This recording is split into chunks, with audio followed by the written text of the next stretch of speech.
এরপরে প্রশ্ন হলো, আত্মীয়তার সম্পর্ক ছিন্নকারী জান্নাতে প্রবেশ করতে পারবে না। এখানে কাদেরকে আত্মীয় বলা হয়েছে? আত্মীয়ের লিস্টে কারা আছেন দয়া করে জানালে উপকৃত হতাম। খুব দরকারি একটা প্রশ্ন। আত্মীয়তার সম্পর্ক রক্ষা করা ফরজ, অনেকে জানেন না। আত্মীয়তার সম্পর্ক ছিন্ন করা কি? হারাম। এখন কথা হলো, কারা আত্মীয়? এর উত্তর হলো, যে আত্মীয়ের সাথে সম্পর্ক রক্ষা করা ফরজ, সম্পর্ক ছিন্ন করা হারাম, তারা হলো রক্ত সম্পর্কীয় আত্মীয়। যাদের সাথে আপনার ব্লাডের সম্পর্ক আছে, রক্ত সম্পর্ক আছে, এই আত্মীয়ের মধ্যে এক নম্বরে চলে আসে বাপ এবং সন্তান, মা, বাপ মা এবং সন্তান। কারণ বাপ মার সাথে সন্তানের সম্পর্ক একেবারে সরাসরি রক্তে।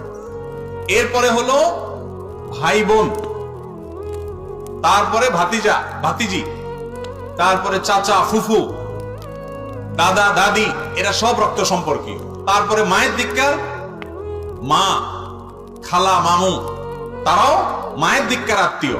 কিন্তু এক নম্বরের যাদের আত্মীয়তার সম্পর্ক আপনার সাথে সবচেয়ে বেশি, যাদের ব্লাডের সম্পর্ক আপনার সাথে একবারে প্রথম সারির, তারা হলো আপনার বাবার দিককার যারা আছেন, বাবা, চাচা, দাদা, দাদি, ভাই বোন এবং মা বাপ, ভাতিজা ভাতিজি, এরা। আমাদের দেশে এই সমস্ত আত্মীয়দের সাথে বরং আরো লাগালাগি বেশি থাকে, ঠিক না বেঠিক? ওই দূরের কোথাকার কোন আত্মীয়, তার সাথে খুব দোস্তি। আমি এই জন্য বলি, আত্মীয়তার তিনটা ক্লাস আছে ভাই। এক নম্বর ক্লাসের আত্মীয় হলো এই যাদের কথা বললাম, বাপ, ফুফু, চাচা, দাদা, দাদি, ভাই, বোন, ছেলে, মেয়ে, ভাতিজা ভাতিজি, এরা। আর দুই নম্বর বা দ্বিতীয় শ্রেণীর আত্মীয় হলো মায়ের দিককার যারা আছেন, মামু, খালু, আরে মামু, আপনার খালা, তারপরে আপনার নানা নানি, এরা।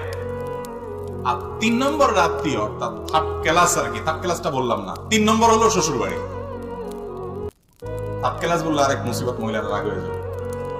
থার্ড ক্লাস না, তৃতীয় প্রকারে যায় পড়ে কোনটা? আর আমাদের দেশে ওইটা এখন কয় নম্বরের? এক নম্বরে। এই হলো আত্মীয়তার সম্পর্ক রক্ষা করা।